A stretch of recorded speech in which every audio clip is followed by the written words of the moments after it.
Sa kasagsagan ng ulan, mahigit 20 individual ang sinagip sa rumaragasang ilog sa Zamboanga City. Sa Naga City naman, nag-away ang 2 menor de edad sa gitna ng kalsada. May unang balita ang host ng GMA Regional TV Live na si Nico Sereno. Nico, maayong buntag. Mayong buntag, Mariz, sa gitna ng pagdiriwang ng Peña Francia Festival nitong weekend, nahulikam ang away ng 2 menor de edad. Nahulikam din ang aksidente sa Daraga Albay kung saan nasagasaan ang isang estudyante.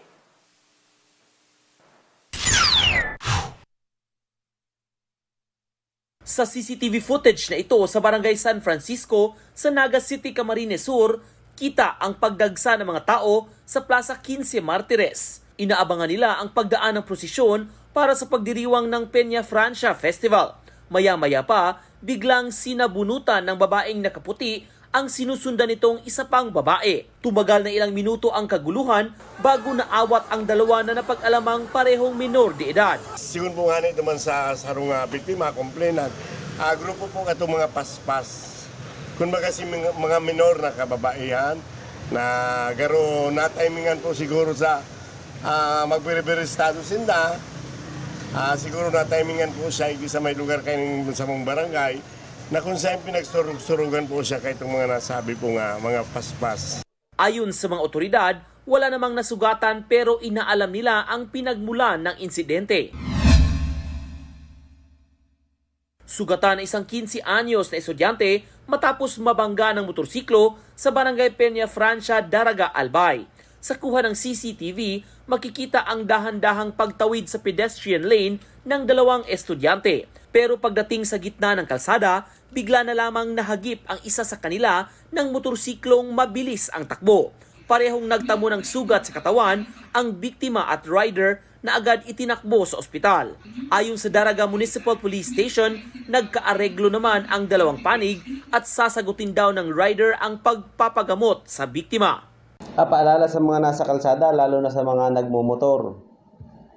Mag-ingat po tayo at wag nating kalimutan yung mga basic sa pagmamaneho, yung defensive driving, and then yun nga, irespeto natin yung mga itinakdang tawiran. Matapos maranasan ang malawakang pagbaha dahil sa malakas na buhos ng ulan, puspusan ang paglilinis sa mga estero sa ilang bahaing lugar sa Cebu City. Isa sa matinding binaha ang MJ Cuenco Avenue.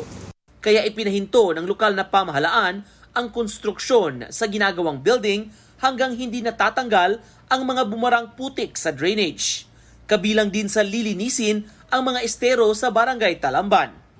Kinalang guba harong mabalik ang agianan sa tubig. Dahil din sa naranasang malakas na pag-ulan, umapaw ang Tumaga River sa Zamboanga City. Binaha ang ilang lugar sa lungsod, kabilang ang Barangay Tetuan. Nababad ang mga gamit sa ilang bahay. Pahirapan ang mga motorista dahil nagbistulang ilog ang kalsada. Sa sitio Kanukutan naman, makapigil hininga ang pag-rescue sa ilang individual na naliligo sa ilog nang rumagasa ang tubig. Gamit ang lubid, pinagtulungan ng BFP, CDRRMO, Quick Response System at ilang residente na i-rescue ang 23 individual na na-stranded sa gitna ng ilog na may malalaking bato. Yung many minutes, bigla lang yun. Yan, vertical agua. Hindi kami pwede pasasin din Traumatic experience. Traumatic, sobra. Na-rescue rin ang aso ng isa sa mga nakaligtas. Wala namang naitalang nasaktan sa insidente. Mariz, sa talanga ng Zamboanga City Disaster Risk Reduction and Management Office, umabot na sa 9 na barangay ang apektado ng pagbaha at nasa mahigit 449 na mga pamilya ang pinalikas mula sa 4 na barangay ng Tugbungan, Santa Maria, Giwan at Tumaga. Yan ang pinakahuling balita mula sa iba't ibang probinsya ng bansa. Abangan mamaya dito sa Central Visayas ang GMA Regional TV Live alas 8 pagkatapos ng unang hirit. Mariz. Daghang salamat, Nico Sereno.